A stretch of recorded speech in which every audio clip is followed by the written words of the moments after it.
حضرت انس رضی اللہ تعالیٰ عنہ آپ بیان فرماتے ہیں کہ نبی کریم صلی اللہ علیہ وآلہ وسلم آپ کو ماہ شعبان کے علاوہ کسی اور مہینے کے اندر نفلی روزے اتنی کثرت سے رکھتے ہوئے نہیں دیکھا گیا جتنے آپ شعبان کے اندر رکھتے تھے۔ نفلی روزوں کی بات ہے، رمضان کے علاوہ، رمضان فرضی روزے ہیں۔ اور ایک روایت میں آتا ہے کہ نبی کریم صلی اللہ علیہ وآلہ وسلم 2 ماہ کے روزے رکھا کرتے تھے، شعبان کے نفلی روزے اور رمضان کے فرضی روزے۔ جس طرح رمضان کے اندر تاکید ہے،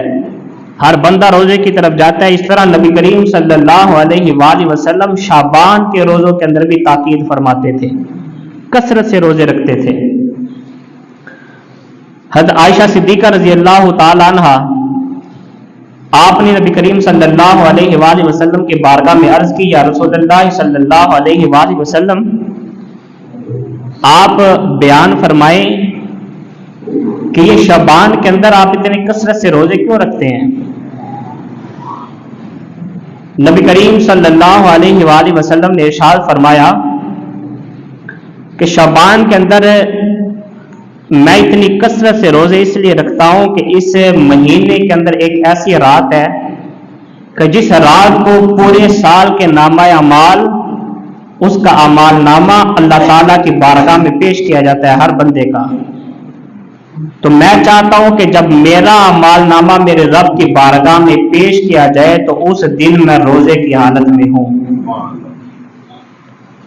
اور اگلے سال کے اعمال نامے کی ابتدا ہوتی ہے، تو اس دن بھی میں چاہتا ہوں کہ جب میرے اعمال نامے کی ابتدا ہو تو اس دن بھی میں روزے کی حالت میں ہوں۔ اس لیے آپ تاکید کثرت فرماتے تھے۔ اور نبی کریم صلی اللہ علیہ وآلہ وسلم نے فرمایا کہ یہ وہ ماہ مبارک ہے جس رات کے اندر بندے کے اعمال نامے کو اللہ کی بارگاہ میں پیش کیا جاتا ہے، اور اس نے اگلے سال اسے کیا کیا نصیب ہونا ہے، کیا کیا عطا کیا جائے گا، وہ تمام کا تمام اس شعبان کی شب برات جسے کہا جاتا ہے اس رات کو لکھ دیا جاتا ہے کہ آئندہ سال اسے کیا کیا عطا کیا جانا ہے۔ اس کی سعید بختی، اس کی بدبختی، اس کی خوشی، اس کی غمی، اس کی صحت کو، اس کی بیماری کو، اس کی فراخ دستی کو، اس کی تنگ دستی کو، رزق کے وسیع ہو جانے کو، رزق میں نقصان ہو جانے کو، کہ اس سال اس کے ساتھ کیا گزرے گی، تو اس رات کو لکھ دیا جاتا ہے۔ تو اس وجہ سے میں چاہتا ہوں کہ میں اپنے رب کی بارگاہ میں روزے کی حالت میں رہوں۔ اور نبی کریم صلی اللہ علیہ وآلہ وسلم فرمایا کرتے تھے کہ اس رات کو زندہ کرو۔ زندہ کرنے کا کیا مطلب کہ اس رات میں عبادت کرو، سو کے نہ گزارو، جاگ کے گزارو۔ اور جاگ کا مطلب یہ نہیں کہ آپ 4 دوست جمع ہو کے کہیں باہر نکل جائیں، جی آج سونے والی رات نہیں، جاگنے والی رات نہیں، آپ مساجد کی طرف رخ کریں،